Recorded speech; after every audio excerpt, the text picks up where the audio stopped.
La transmission de richesse en Afrique. Pourquoi la transmission de richesse semble si absente des familles africaines? Tu sais, c'est une question importante. Pourquoi, dans tant de familles africaines, on voit si rarement la richesse, les entreprises, les patrimoines se transmettre d'une génération à l'autre? Pourquoi les réussites individuelles finissent si souvent par disparaître au fil du temps, alors qu'ailleurs, des familles bâtissent des empires sur plusieurs générations? Il y a des raisons à cela, des vérités que nous devons affronter pour changer cette réalité. Et crois-moi, ce n'est pas une fatalité. Il y a, avouons-le, une culture de la consommation immédiate. On valorise souvent plus ce qu'on possède ici et maintenant que ce qu'on pourrait bâtir pour demain.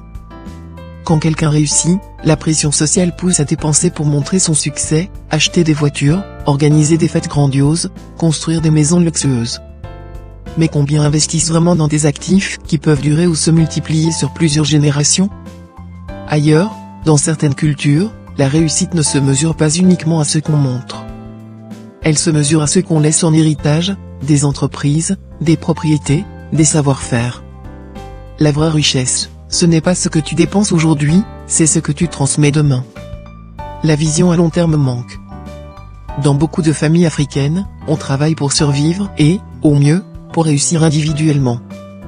Mais combien d'entre nous pensent à construire quelque chose qui pourra bénéficier à nos enfants, nos petits-enfants? Parfois, on se concentre tellement sur les besoins du présent qu'on oublie de planifier pour l'avenir. Pourtant, les grandes entreprises que tu vois tenir sur plusieurs générations ailleurs, elles ont commencé par une vision. Une vision qui disait, ce que je bâtis aujourd'hui doit aller plus loin que moi. Si tu ne penses pas à l'avenir, alors même une grande réussite peut s'effondrer dès que tu n'es plus là. N'oublions pas le poids des attentes familiales et sociales. Quand quelqu'un réussit dans une famille africaine, il devient souvent le soutien de tout le monde. Tu connais ce scénario, les oncles, les cousins, les amis viennent tous avec leurs besoins. Et toi, par générosité ou par obligation, tu dépenses, tu aides, tu donnes. Mais à force de trop partager sans investir, on épuise ce qu'on a construit. Au lieu de faire prospérer les richesses, on les divise, jusqu'à ce qu'il ne reste rien. Ce n'est pas que l'entraide est mauvaise, bien au contraire. Mais aider, ce n'est pas tout donner. Ne dit-on pas qu'il vaut mieux apprendre à pêcher que donner du poisson? Si tu veux vraiment aider ta famille, la meilleure chose que tu puisses faire, c'est bâtir quelque chose de solide et durable.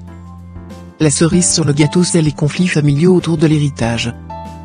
Tu sais qu'un des plus grands freins à la transmission de richesse, c'est ce qui se passe après le décès d'un parent ou d'un fondateur. Les conflits éclatent, les biens sont dilapidés ou certains veulent tout garder pour eux, font même des malversations, les entreprises s'effondrent parce que les héritiers ne s'entendent pas.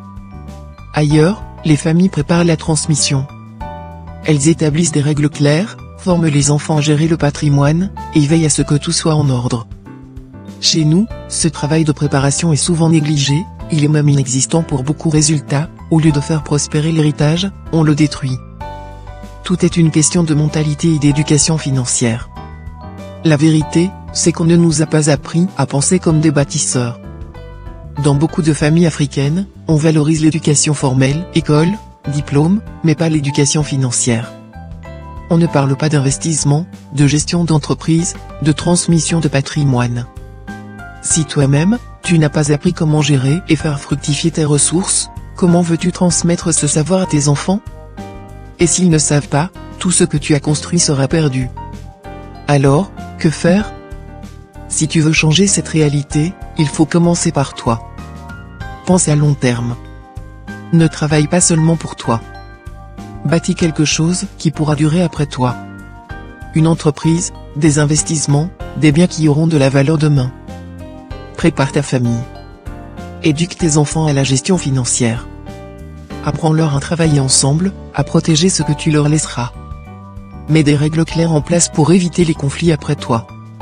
Fais des choix intelligents. Ne te laisse pas distraire par la pression sociale. Investis ton argent dans des projets qui grandiront, pas dans des dépenses inutiles, pour impressionner les autres. Change la mentalité. Encourage ta famille, ton entourage, à voir la richesse comme un outil pour bâtir et transmettre, pas juste comme un moyen de consommer. La transmission de richesse, c'est un défi, mais c'est aussi une opportunité. Tu as le pouvoir de briser ce cercle où la réussite s'arrête à une seule génération. tu peux être celui ou celle qui pose les bases d'un héritage durable, pour ta famille, pour tes enfants, pour l'Afrique. Rappelle-toi, la vraie richesse, ce n'est pas seulement ce que tu accumules. C'est ce que tu construis pour durer. Alors bâtis quelque chose qui survivra à ton nom. Parce que c'est ça, la véritable réussite. Lumière à toi.